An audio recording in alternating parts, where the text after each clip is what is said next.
Good evening to everyone.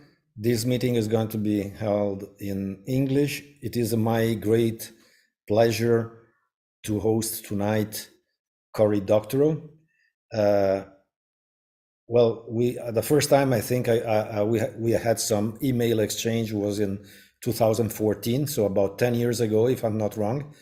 And you were at Boing Boing at that time, if I'm not wrong, and you were you helped very much in helping us shaping digital policies in Italy through Boing Boing and making uh, some things that were happening in Italy emerge at the worldwide level. So it was very important help from you. Thank you very much for that. Cory is well, I guess you started as a blogger, you're a journalist, you're many things.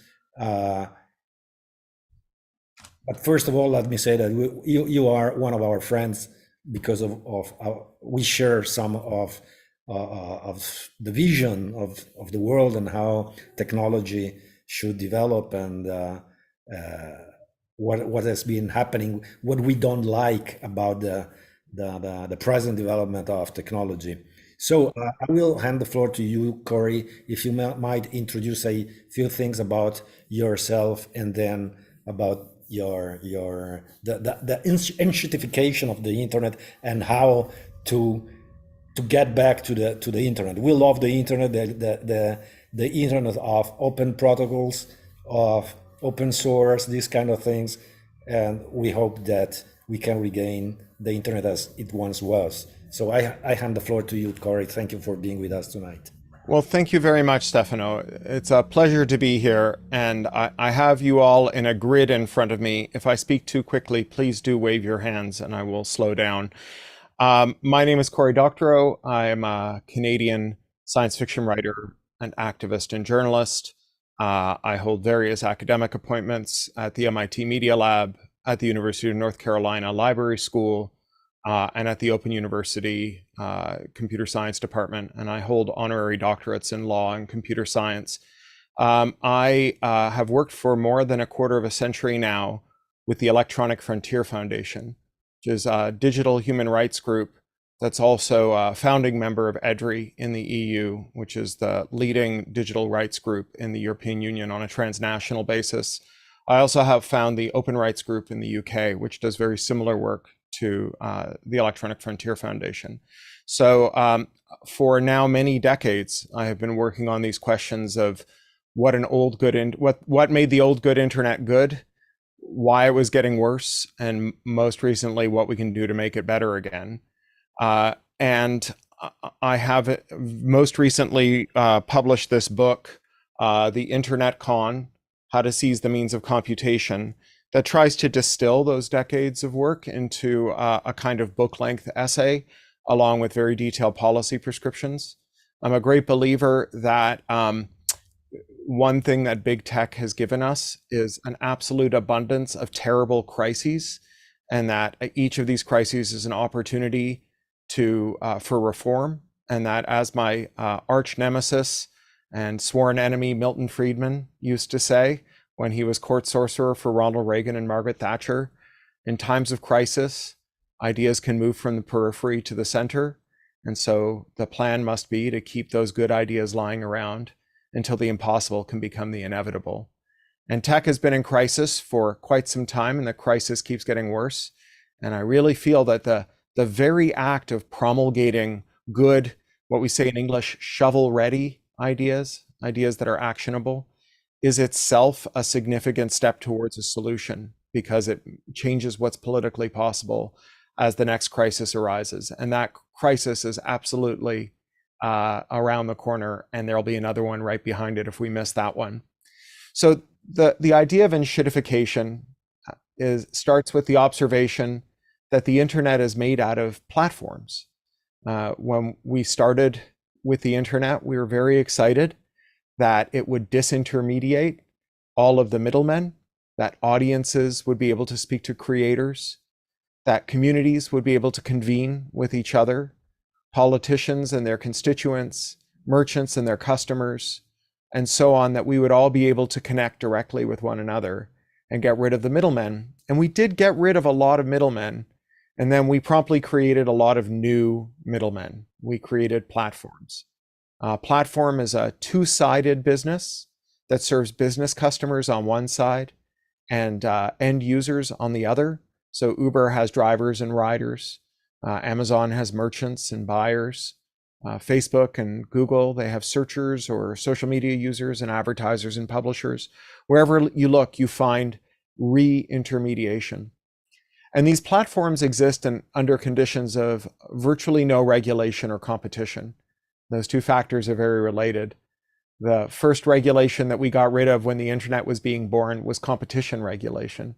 The Apple II Plus went on sale when Ronald Reagan went on the campaign trail. And every year since then, we have weakened competition regulation and allowed companies to grow through conduct that was considered prohibited until the late 1970s and early 1980s, most notably buying other companies. You think of Google as a company that made one really good product, a search engine. That was a quarter of a century ago. Since then, all of their internal attempts at growth by inventing new products have failed, almost without exception. The products that they've developed internally were failures.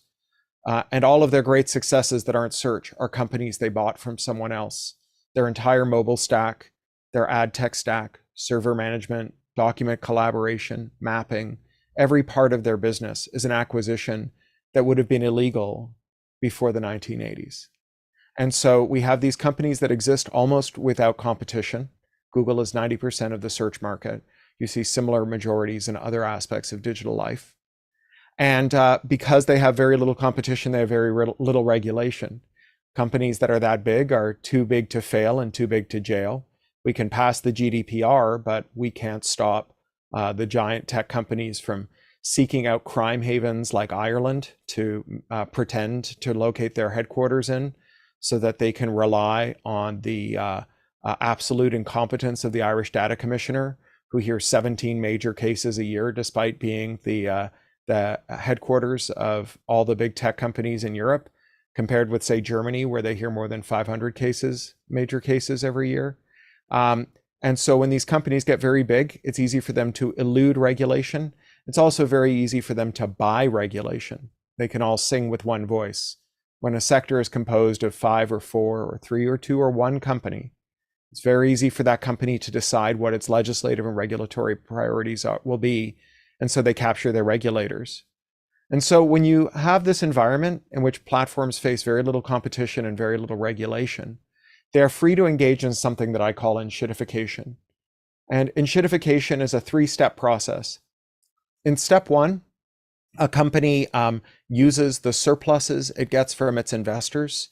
In most cases, that's just money, to give things away to make things good for end users. So in this case, let's think about Facebook. When Facebook started, it offered users an incredibly good deal. It said, look, I know that you have all of your friends over there on MySpace and you love your friends. But did you know that MySpace is owned by an evil Australian billionaire named Rupert Murdoch, and that he spies on you with every hour that God sends? Come to Facebook. We are the company that will never spy on you. And we are the company that will only show you the things you ask to see.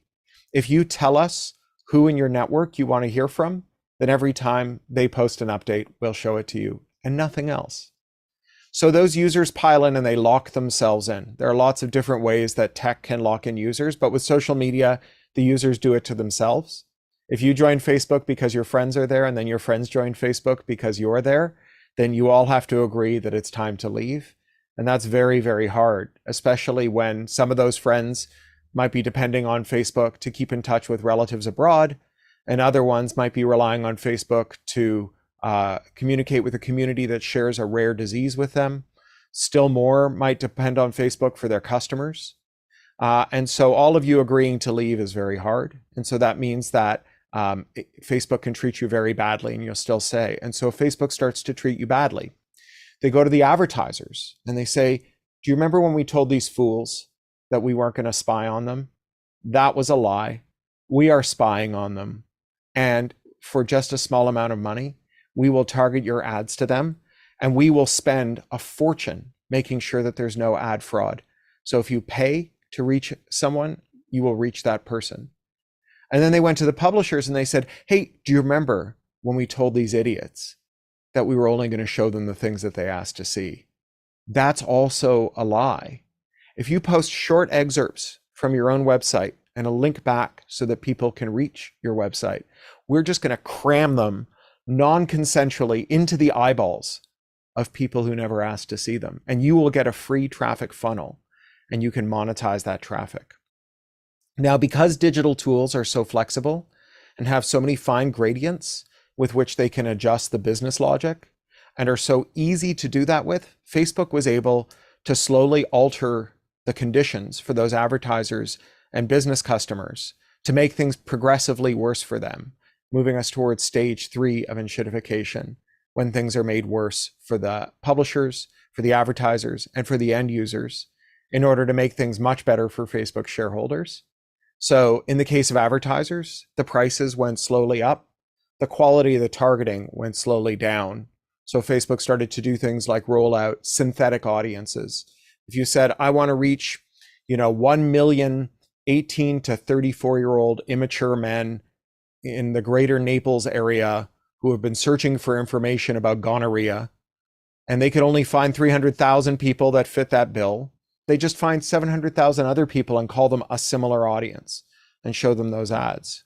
They also drew down their ad fraud policing so that more and more fraud crept onto the platform. When Procter & Gamble eliminated their $100 million per year programmatic ad spending, they saw a 0% drop in sales because almost none of those ads were even reaching anyone. So that's how they made things worse for advertisers. For publishers, they did the same thing. In fine gradients, they made it harder and harder for publishers to reach their audiences, not just the recommended audiences who would get this shoved into their eyeballs without asking for it, but even the people who subscribe to them, so that they had to add more and more of their content to these excerpts before they would be shown to an audience. And eventually they had to show the whole thing, which was fully substitutive for visiting their own website, which meant that they were totally dependent on Facebook. And with advertisers and publishers, the platform was able to, on an automated basis, monitor when these terms grew too onerous. If you withdrew the reach of a publisher and the publisher responded by withdrawing from the platform, by posting less to the platform, you could turn that reach back up without even having to notice it consciously. You could just have the algorithm increase the reach of publishers who stepped away so that they would step back. And this becomes something like casting a fishing line and then reeling in the fish until it gets tired, letting it out and then reeling it back in. Some people have characterized this as a form of advanced behavior control. We see in the surveillance capitalism discourse the idea that somehow they built a mind control ray. But when you look at the actual material substance of these tactics, you find something a lot less impressive than mind control. You find something that just looks like fraud conducted at a very high pace. And so as the platform draws down the value given to business customers and to end users, it seeks an equilibrium in which there is just enough residual value left that everyone stays locked to the platforms. The users stay locked to each other, and then they take the business customers hostage, so they stay locked to the platform too. And all the surplus that's available is withdrawn and given to the shareholders with the idea that there's just enough residue that no one leaves. This equilibrium is very brittle. All it takes is a live stream mass shooting, a whistleblower like Francis Hogan, a privacy scandal like the one with Cambridge Analytica, and people run for the exits. And when that happens, the platforms panic. Although they use a special technical term for panic, they call it pivoting. And in Facebook's case, the pivot is the idea that although they spent their first 20 years of existence telling us that we had no choice but to live out the rest of our lives under the surveillance of the boy king Mark Zuckerberg in a social media network, that from now on, our destiny was to be low resolution, low polygon, heavily surveilled, legless cartoon characters in a virtual world they stole from a 25-year-old cyberpunk novel. And that's what the panic looks like. And in the end, you get a zombie platform, something that's undead, that people keep using but don't want to use, that they're trickling away from at enormous cost. And the second half of this book, and my work more broadly, consists of coming up with innovative ways to solve these problems, ways to address it so that the users don't face extreme harm as these platforms collapse.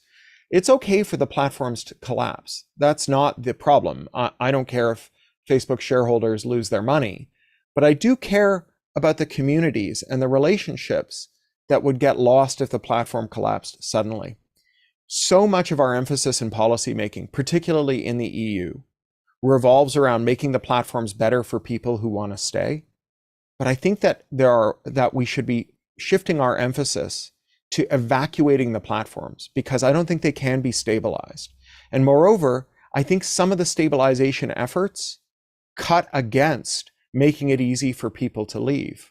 For example, if you say Facebook, you have to observe and control the conduct of every user on your platform to prevent hate speech, then what we're also saying is that Facebook can't be made to open up a gateway that allows the targets of hate speech users to leave Facebook, go to another platform, but continue to communicate with the people who aren't ready to leave Facebook. Because if you allow people to leave Facebook but continue to communicate with Facebook users, then you can't observe and control all their behavior, which means you can't satisfy an anti-hate speech rule. I think that it's much more important to ask yourself, why do targets of bad behavior on platforms stay, than ask yourself, how do we prevent them from experiencing this bad behavior? People stay because the cost is too high, because it means leaving behind the people you love and the people who matter to you. If we make it possible to leave without having to leave those people behind, then we make it so that the bad moderation policies of the platform don't matter anymore. And I'll finish by telling the rest of the Facebook story, the Facebook MySpace story, and then maybe Stefano, you and I can have a dialogue and we can go to questions here. When Mark Zuckerberg was saying to MySpace users, we won't spy on you, we're better than MySpace, come and hang out on Facebook, that wasn't his whole pitch. His pitch wasn't, Facebook has a better privacy policy, leave your friends behind, come and live on Facebook and admire our better privacy policy until your friends on MySpace get wise and come hang out with you here. And in the meantime, comfort yourself with the fact that you're not being spied on. Mark Zuckerberg gave those MySpace users a bot, and that bot would take your login and your password from MySpace, and then several times a day, it would go to MySpace, it would grab all the messages waiting for you, and then it would come back to Facebook and put them in your inbox, and then you could reply to them, and then it would take those and push them back out on MySpace, so that you didn't have to choose between the people that mattered to you and the policies that mattered to you. You could have your cake and eat it too. Platform owners want us to think that their worst conduct is inseparable from the value they deliver. They say, why would you ever want to stop Amazon from being so bad to its users and its suppliers? Don't you love good prices? Why would you want to stop Google from spying on you in so many ways? Don't you like good search results? Why would you like Facebook to stop commodifying your personal relationships? Don't you like seeing your friends on the internet? And this is a trick, this idea that the only way you can deliver these services is as a pre-feast menu. These services can be deconstructed into a la carte menus. No one came down off a mountain with 2 stone tablets and said, Larry, Sergey, stop rotating your log files and start mining them for market intelligence. It's entirely possible to have an online space for you and your friends that doesn't commodify your relationships, to have a mobile platform that is safe and easy to use, that doesn't trap you into using vendors only of its choosing and apps that it selects on conditions that it imposes that are quite unfair to those vendors, to have a search engine that doesn't surveil. All of these things are possible. And it's as soon as we realize that those things are possible, that we can decompose the pre-feast menu into an a la carte menu, that we can start really addressing the problems that tech delivers without giving up the benefits that make us love the parts of tech that are so good for us. Thank you. Thank you, Cory. Well, I mean, not only you're an excellent thinker, writer, you're also a fantastic speaker. So Oh, that's kind of you. Thank you. really, congratulations. I just want to, as I've seen that's here in the audience, I want Paolo Coppola to show up. Paolo, can you turn your camera on and say something and introduce yourself? I think he just left, maybe. Oh, that's a pity. Oh, no. Paolo was in the parliament when I was in the parliament, and he was the person behind the fact that our bill on the device neutrality concept, the fact that you don't have to stay locked in on a single app store and use the apps that are provided to you. He made it possible to arrive to the very final vote in the Senate, and unfortunately that bill was sunk. But as you know, it has then entered the DMA regulation. Well, thank you for your address. Have you seen the manifesto of Andresen? Have you read it? I tried so I got it's 8,000 words long. By about word 3,000, I had cerebrospinal fluid leaking out of my eyes and nostrils, so I had to stop. It is interesting. If you go down to the bottom, it says that you should not pay attention or dependent. I don't remember the verb on persons sitting in their ivory towers without any relationship to the world and dictating how things should go and should. I mean, it's interesting because it looks like a self-criticism. And he doesn't get that it's self-criticized. There's a saying in English: every accusation is a confession. Well, pretty much so, yes. I mean, it's very interesting, and it's called the Techno-Optimist Manifesto. And actually, I cannot see anything to be optimist in what he depicts. I mean, no. I mean, I'm quite optimistic about technology in the sense that I think that it delivers enormous benefits, and that we don't have to be content with the kinds of technologies that billionaire sociopaths like Mark Andreessen want us to use. And I think that it's possible to regulate technology well. I mean, I think all of those are optimistic views.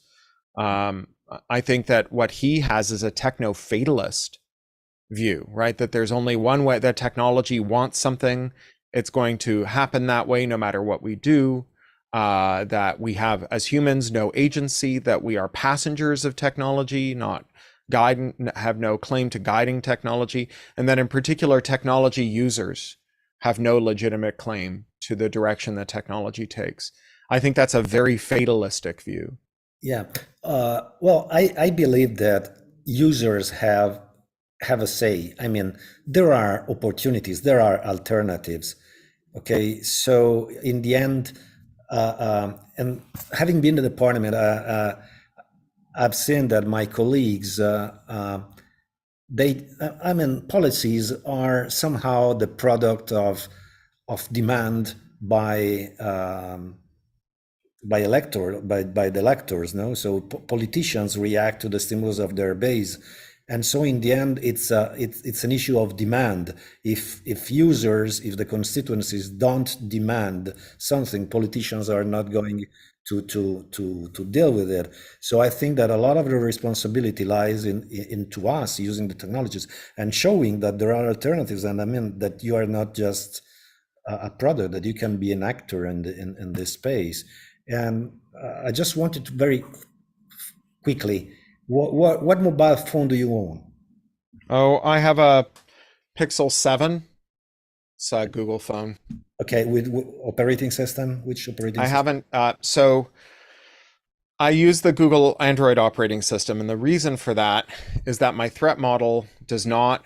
My threat model is more concerned with state actors than and with crime than it is with Google. Not that I think Google doesn't constitute a threat, but I'm worried about the U.S. government and other governments trying to get into my phone than I am with Google trying to get my information, not least because I have so many other conduits in my life that Google can tap into. So I feel like the incremental risk is relatively low. And I do think that Google has historically done a relatively good job of resisting government surveillance requests. And what about the search engine? Which search engine do you use? I use a mix of DuckDuckGo and Google. I think that people don't like to admit it, but Google is, even as bad as Google is getting, it's better than DuckDuckGo, especially for so-called long tail queries. I do want to say that I am not a great believer in individual action as a way to resolve this stuff. I think that there's some that, you know, to the extent that you can make good choices, you should, but that shopping your way out of a monopoly is like recycling your way out of the climate emergency. And there's a great bit at the end of Zephyr Teachout's book on monopolies, Break 'em Up, where she talks about how it's very hard not to shop on Amazon. And if there's a great big protest at the Amazon warehouse and you don't make it because you spend hours driving around looking for an independent stationery store to buy your markers and cardboard so you can make a protest sign, then Amazon wins. That between spending a lot of time trying to navigate the minutiae of being a responsible consumer and giving that time over to being someone who wants to make it so that you don't have to be very deep in the weeds on consumption decisions to not inadvertently destroy your planet or your life or your politics, that's the trade-off you should be making. Stefano, c'è qualcuno che ha fatto la domanda. Yes. Someone raised his hand. Yes, but we have the questions in. I mean, there are so many questions in the chat, so I'm not going to be able to accommodate all of them, and I will have to pick some. Well, if we can, we will do it, but I will go with the questions on the chat, and then eventually asking somebody to join in. The first person I'd like to talk is Vittorio Bertola. Vittorio, can you show up and? Yeah, nice to see you again. Do you want me to make the question? Yeah, absolutely. Yeah, no, introduce yourself, and then. Yeah, I mean, we were together in a couple of panels, but anyway. Sure. It's nice to see you again. Yeah, nice to see you again. So, head of policy at Open Exchange, which is a big German open source software company. Speak slowly because, I mean, we have an audience outside of Zoom, so please speak slowly. Yeah, no, I'm sorry. I'm in a hotel room in Prague because I'm attending the ITF. And just a couple of hours ago, there was a screening of a movie by the Chaos Computer Club, just from Berlin, which was a movie against the gig economy and surveillance capitalism. And surprisingly, this was organized by the ITF Secretariat, but almost no one showed up. So the room was almost entirely empty. So, I mean, this is a sign of the fact that even the internet standards processes now are dominated by employees of the platforms, at least at the application level.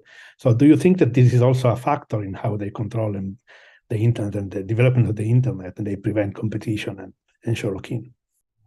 Yeah, there's a joke from Ireland whose punchline is, if you wanted to get there, I wouldn't start from here.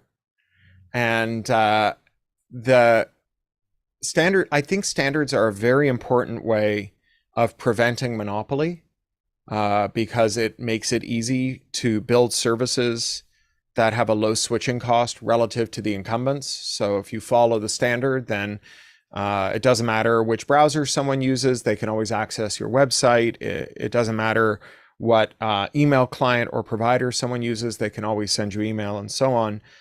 The problem is that standards development organizations, SDOs, they're very weak institutions. And that's because they are primarily organized as nonprofits, where the majority of work is delegated to standards committee members that act as so-called volunteers. And so, for example, at the World Wide Web Consortium, where standards for browsers are made, if you want to work on a standard like, say, ActivityPub or even HTML5, everybody who contributes to that standard is not paid by the W3C. The W3C employees do a little bit of work around the edges, to keep everything organized. They provide mailing lists and other infrastructure, but they don't write the standard. That's all done by volunteers, and those volunteers are typically salaried by companies. And so that means that the largest companies can pay for the most volunteers to participate. Now, when the market was quite competitive, when browsers were quite competitive, when there were dozens of companies that were relatively well capitalized working on browsers, as well as lots of volunteers who were interested in open source and browsers, the W3C was able to make some extremely robust standards, and it continues to do so occasionally. But where there is an area of contention among large firms within the standards bodies, it's very easy for those firms to control those standards committees. And it's hard to know exactly what to do about it. In the United States, there was a proposal for something very similar to the DMA called the Access Act that would have forced each of the tech giants to adhere to a standard for interoperability with smaller market entrants. And it proposed that these standards would be developed. Initially, the proposal was these standards would be developed by a committee chaired by someone from an American technical agency, NIST, the National Institute for Standards and Technology, with 2 representatives from civil society or startups, and at least 2 representatives from the affected company. So I spoke to the drafters of this legislation, and I said, you realize that you could have a committee chaired by one person from NIST with 2 academics on it and 500 Facebook lawyers and 500 Facebook engineers. This is not a good standards committee. And they said, fine, we're going to make the maximum, not the minimum, but the maximum 2. So 2 from Facebook, 2 from civil society, 1 from NIST. And I said, but you understand that those 2 people from Facebook can each have 500 people who review everything that they write and write comments on everything that the other people submit, right? And that this is just, it's a very difficult matter. Now, Europeans of my acquaintance, particularly Mark Nottingham, but other standards wonks in Europe, are confident that in Europe, the standards bodies are more honest brokers, that they have more robust policies. I've done some European standardization. I don't think that's universally true. I worked on the Digital Video Broadcasters Forum, DVB, which does television standards there, and it was very captured by large industry. And so it's really hard. This is a genuine conundrum. How do we develop robust standards under conditions of monopoly? And how do we address monopoly without robust standards? One thing that I'll say I'm quite hopeful about is that there have been some recent standards that emerged from areas that the large tech companies weren't really paying attention to. And the most notable example is ActivityPub, which is the standard that underpins Mastodon, but also many other Fediverse services that are federated, open, and resistant to capture. These standards are by no means perfect, but their imperfections are there because the people who designed them made mistakes, not because a company that was dominant introduced defects in them to maintain their dominance. And the reason that ActivityPub got developed without being sabotaged is that none of the tech giants took it seriously. And so it developed sort of in the wings. So I have a lot of hope for ActivityPub as the source of robust, set of robust services that are interoperable, and as something that we can at least use as the, if not a mandatory standard that firms have to adhere to, we could consider it to be a safe harbor where we could say to firms, for example, under the DMA, you must open up a gateway to rival firms.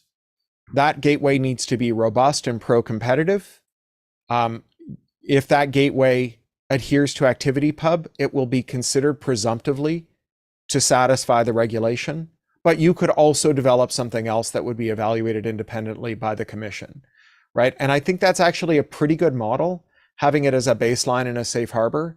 And I think that you would end up with real network effects and economies of scale where you would see interconnectivity among ActivityPub-based services across a wide variety of applications that would make ActivityPub harder to capture.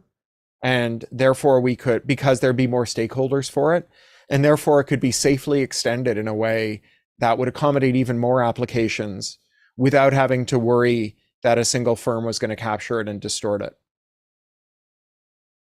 You have mentioned a number of times the DMA and how digital regulation is evolving in Europe. Do you see? Can you give us a comment on overall on DMA, most critical, most best areas, and the role of Europe in expanding regulation, expanding the breadth of its regulatory influence worldwide? So Europe has some enormous strengths in its technology regulation. One of the biggest ones is that it is much less beholden to American companies. Despite what ghouls like Nick Clegg would have you believe, those are, Facebook Europe is not a European company. Google Europe is not a European company. And people in Europe don't think it is, right? They're very happy to smack these companies around and make them miserable, and they don't worry about blowback. So that is the great strength of Europe, along with a high degree of technical expertise within the Commission and within some of the national governments. There are three downsides to European regulation that stand in the way of it. The first is an outgrowth of European federalism itself. It's funny, whenever I meet an Australian, they like to say, oh, I come from, say, Queensland. It's the Texas of Australia. But then you meet someone from Tasmania and they go, I'm from Tasmania. It's the Texas of Australia. Then you meet someone from Western Australia and they say, I'm from Western Australia. It's the Texas of Australia. And what you realize is that outside of a couple of large coastal cities, all of Australia is Texas. And in the same way, Ireland is the Ireland of Europe, but Luxembourg is also the Ireland of Europe. And Cyprus is the Ireland of Europe, and Malta is the Ireland of Europe. There are so many crime havens within the European Union that jurisdiction shopping is a very serious problem for any form of European regulation. And the first mover for jurisdiction shopping is tax havens. And tax havens are an extremely marginal business. So a country that makes all of its money from the tiny amounts of jobs created by companies pretending that their headquarters are there so that they don't have to pay any tax is not getting a lot of money from it. They have to have an enormous amount of scale to make that work as a national economy. And all of those companies are extremely mobile, right? The only way a company can pretend to be Irish is if it's really easy for it to pretend to be Maltese next week. And so these companies can leave at any moment. And so once you have these tax crime havens within the Federation, you will get other, they will become havens for other forms of crime, because the companies that have domiciled there can very easily threaten to leave unless they're also given relief from other forms of regulation. And I think this is why you see an increased emphasis on federal enforcement in the DMA and the DSA. But I think that that's going to cause its own problems, because I think that member nations do not want federal enforcement within their territorial region. They consider themselves autonomous and in federation, and they think that the boundaries between what the federal enforcement regime consists of and what is a matter of national regulation, those are really important. I mean, failures to manage that gracefully almost led to the exit of Greece in 2008. It is a third rail for Hungary and Poland. And I think that it's going to be very hard to enforce regulation in Europe, notwithstanding that federal enforcement can be quite good. And we're seeing maybe a best of all worlds with things like the private right of action and the GDPR, which Max Schrems has finally figured out how to use. So he's bringing these supposedly Irish companies to court in Germany and in Austria, and that's at least showing some hope for enforcement. And then I would say that the third problem with European enforcement, or rather the second problem with European enforcement, is that its historic character has been an emphasis on improved governance of large firms rather than on competition to make it easier for new market entrants to discipline those large firms. And as I said before, these are at significant odds with one another. Lawful but awful rules news bargaining codes like we've seen in France, Germany, and Spain that force tech companies to pay for news, the hate speech rules, copyright filters. All of these are rules that presume that tech will be dominated by a small number of firms that will then be regulated. And they're really not compatible with a regime of hundreds of smaller firms. And although the DMA and less so the DSA contemplate a much more pluralistic European technology landscape, they are cutting against the great current of European regulation. And then the final problem with European regulation are the national champions. That within Europe, there is this sense, although it is dwindling as these companies become less important, that Nokia, Olivetti, Deutsche Telekom, all of these made in Europe success stories need to be protected and nurtured, Philips and so on. As a result, you get regulation that's just not great because it takes these companies that are not really national champions in any sense of the word and wraps them in insulation from regulation and makes it harder for new market entrants made in Europe to dethrone those companies and occupy the niches that they're squatting in. Okay, there is a comment from, I would not read comments, but this is because I cannot understand what you mean. Carlo Piana, can you explain your comment, and if you want to ask a question and introduce yourself? Carlo?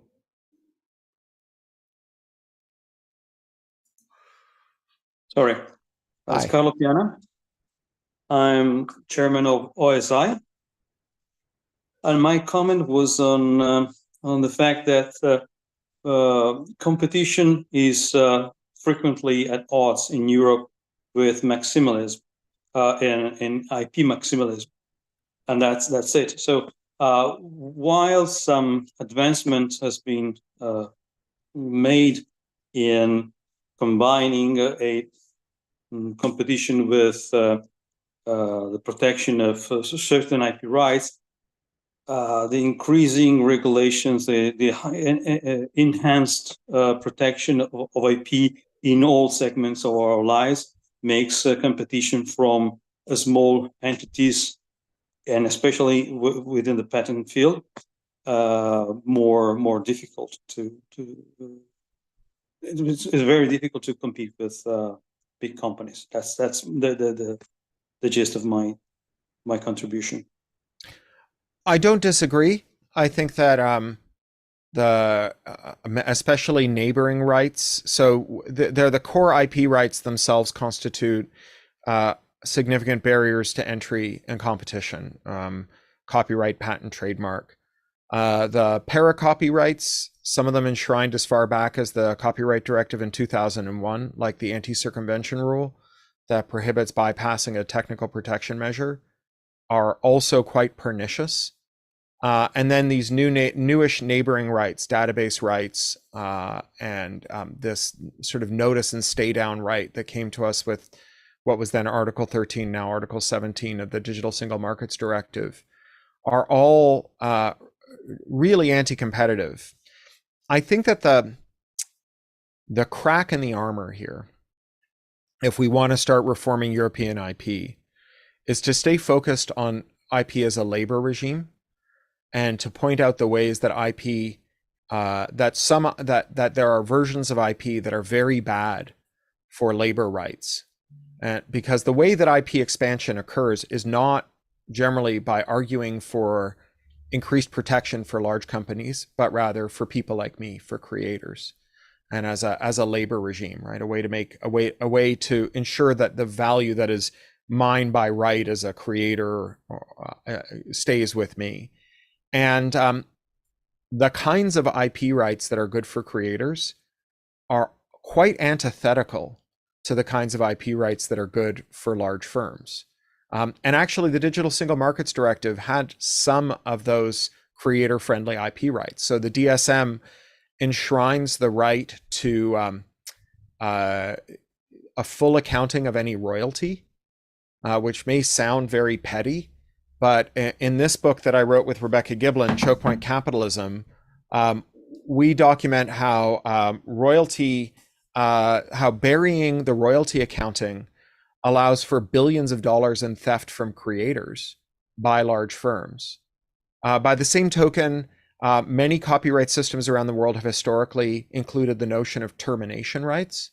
So this is the right to unilaterally terminate a contract that transfers a copyright, irrespective of the terms of the contract. I can sign a contract that gives you the license to my copyright until it expires, but after a certain number of years, I can unilaterally take it back if I think you're not exploiting it well, or if I want to get a better deal. This is a feature of the United States Copyright Code. In the US, it's after 35 years and you have to, or 30 years, and you have to file some paperwork for it. But it's been very effective at helping creators who got a bad deal when they first struck their deal to get their copyrights back. Compulsory licenses are another area where you get a gigantic amount of value for creators. So if you think about how Spotify, by striking what amounted to exclusive licenses with the big three record labels who were its business partners, was able to structure a regime for compensating creators that was very bad for those creators. And I'll briefly explain how that works. So that when Spotify started, Napster and all of its progeny were dead.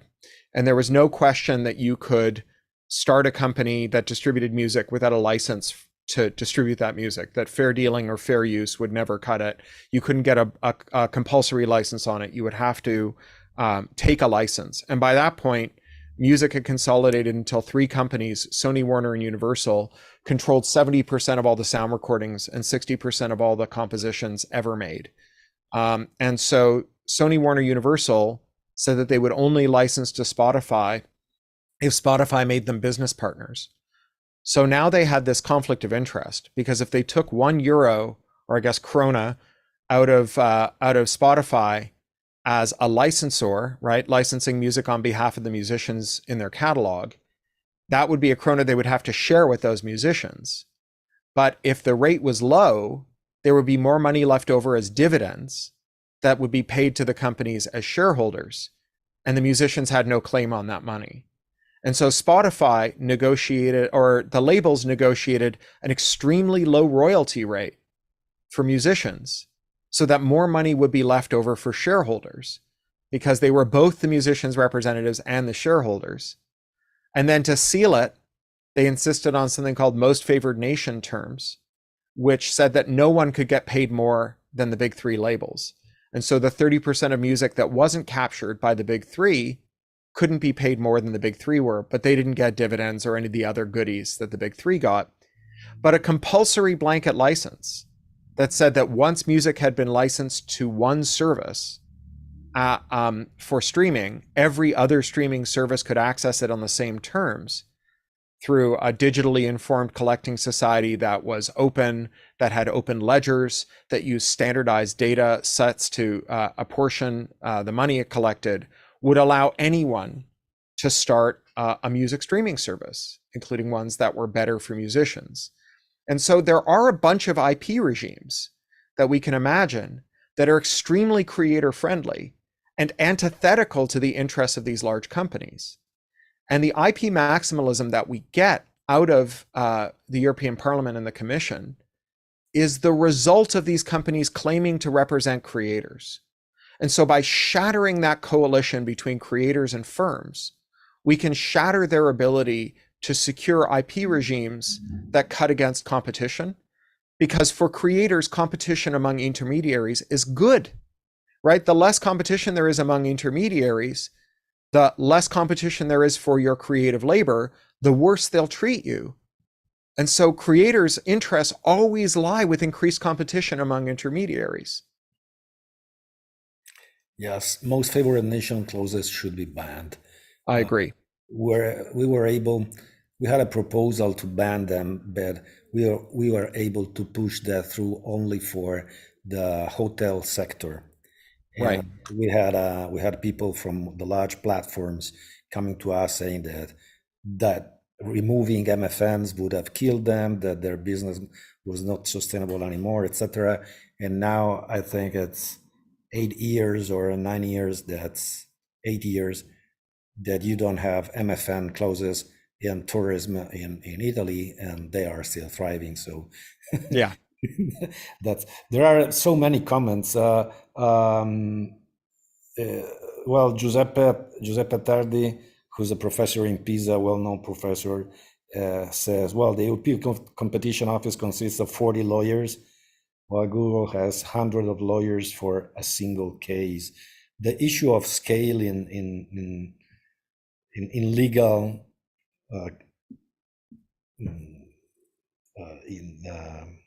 Yeah. causes, I mean, it is an issue. I agree.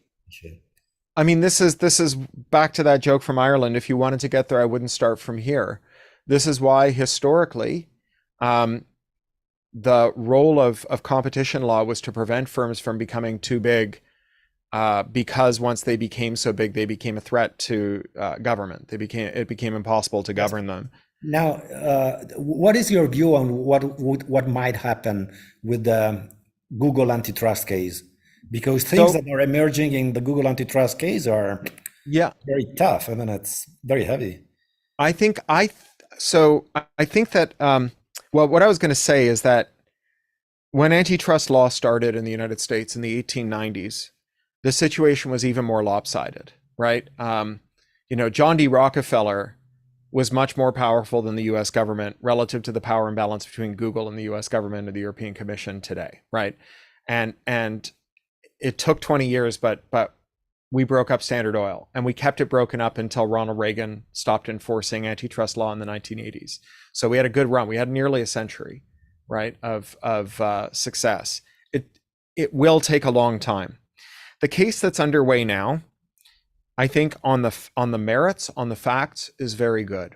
I think the DOJ has an excellent case, but we know what's going to happen if they win, which is that Google is going to appeal and appeal and appeal. We actually sat through this movie once before. IBM, because of its relationship with the US military, was able to avoid antitrust enforcement until it became so obnoxious that in 1970, the Department of Justice finally came after it. And for the next 12 consecutive years, IBM spent more on outside counsel to fight the US Department of Justice Antitrust Division than all the lawyers working for the US Department of Justice cost combined for 12 consecutive years. They called it Antitrust's Vietnam. And in 1982, after 12 years, they let IBM off the hook. Ronald Reagan got elected, and he said, all right, well, we don't need to enforce this. However, sometimes the process is the punishment. For those 12 consecutive years, every other company in the sector was disciplined because they saw what it took to fight the US DOJ. They saw how unpleasant it was to get involved. And afterwards, IBM was disciplined for many years, right? So when they made the PC, they decided that they wouldn't tie their hardware. They wouldn't make all their own internal components. They'd use commodity hardware because they knew the DOJ didn't like vertical integration. And when it came time to make software, they didn't make their own operating system for it. They had a board member who served on another board with a woman whose son was this guy named Trey Gates. They called him Trey because he was the third William Gates. And he and his pal Paul Allen had a new company called Microsoft. And rather than make their own operating system, they bought one from Microsoft that went out and bought someone else's operating system, repackaged it, and sold it to IBM. And then when a company called Phoenix cloned IBM's ROMs and started selling them to Gateway, Compaq, Dell, and other PC clone companies, IBM did not go after them because they knew the DOJ didn't like that either. And so we got the entire PC industry, the whole PC revolution, and the most successful company in the history of the world, Microsoft, all out of IBM's unwillingness to dance with the DOJ afterwards. The same thing happened with Google and Microsoft. When Microsoft attracted antitrust scrutiny and went through 7 years of just brutal antitrust investigation before George Bush was elected and halted the enforcement action. they were scarred. Bill Gates personally was scarred. If you haven't watched it, or if you haven't watched it recently, you should go and look up the video of Bill Gates being deposed for that case, because he comes across like a spoiled toddler having a tantrum. That video went viral on VHS, and it humiliated him personally. And for years after that case wound down, whenever Microsoft contemplated something nakedly anti-competitive, everyone in the boardroom said, "Are you kidding? They'll put Bill Gates back on the stand again. Nobody wants that." And so Google came along, and Microsoft did not crush Google, even though they could have done to Google exactly what they did to Netscape. When Kara Swisher asked Bill Gates in 2019, why did Microsoft not buy Android? Bill Gates said, "We were too distracted by the antitrust action." Android sold 8 years after the antitrust action ended. Right? What Bill Gates meant was they were too humiliated, frightened, and scarred by the antitrust action to take out and try to do an anti-competitive acquisition like Android. So this is not the end, this case against Google. It's not even the only case against Google. The Epic case is looking very good, the one about extracting supernormal rents through the App Store. And there are multiple other cases pending. And it doesn't matter which one of these wins. What matters is that this is building momentum. You know, the passage of American antitrust laws after the Sherman Act in 1890, the Clayton Act, the Federal Trade Commission Act, and so on. These new acts were spurred by court losses, by the DOJ and then the FTC going after companies that everyone could see were abusing their monopoly power, and having judges say, "I'm sorry, the law does not allow me to find in the government's favor." And so Congress went back and passed another law. Oftentimes the judges were wrong on the face of it, so they just kept passing effectively the same law using simpler and simpler words until finally even a US federal judge could understand what Congress meant. But there's more momentum now for fighting corporate power in all its guises, not just in tech, than there has been since I was in diapers. Listen, so it's now the hour. Yeah, it's the hour. Yeah, it's 10 o'clock Yeah. here in Italy. Just one final comment, because this is, Sure. let's say for me, it's personal. Now we have the DMA that says that in Europe you can have alternative stores and apps provided to your device, not passing through the only official app stores by Google and Apple. So they will need to open up the devices in Europe. What will happen in the US? Well, I think it's going to have two different sets of devices. Yeah, it's going to. I can imagine the business of reselling European devices to the US. I just think they're not going to. I think they'll have to give up.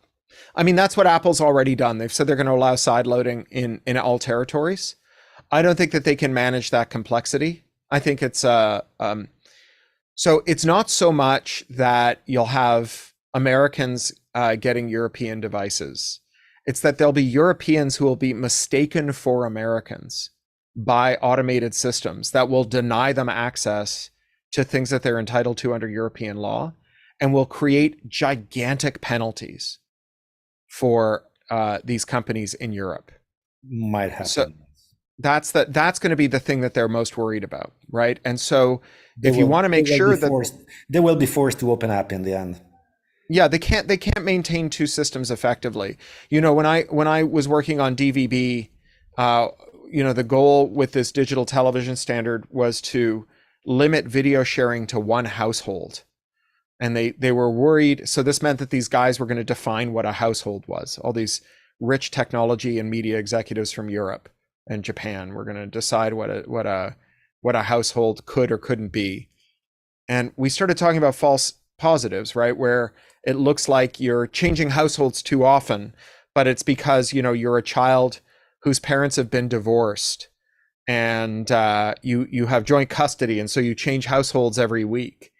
And they said, well, what are you going to do? And a giant American operating system vendor that had been recently convicted of monopoly crimes, I won't say who, said, well, the way that we resolve this with our operating system is if you try to install an operating system and our registration system thinks that you're committing a crime, that you're pirating, you call an 800 number and you explain it, and then we unlock it.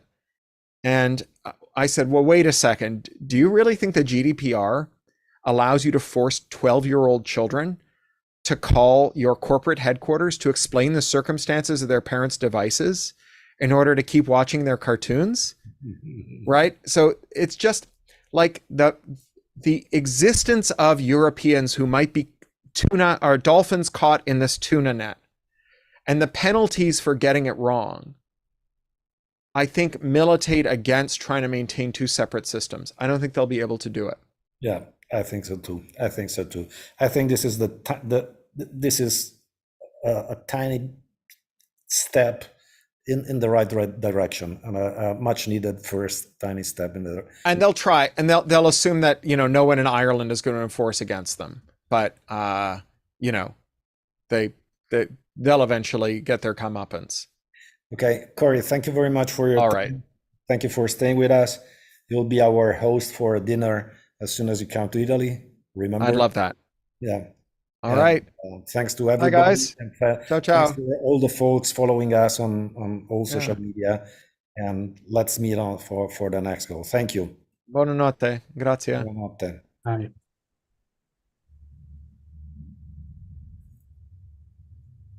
Chiudo. Chiudi. Ciao a tutti. Ciao a tutti. Ma potrà salutarci un attimo? Ma era in ritardo perché doveva portare la figlia dal medico. No, dico, potrà salutarci noi un attimo. Ah, Sì, no, ci ha salutati, no? no, lui. Stoppa il live. Devo terminare la cosa e basta, termino. Ciao.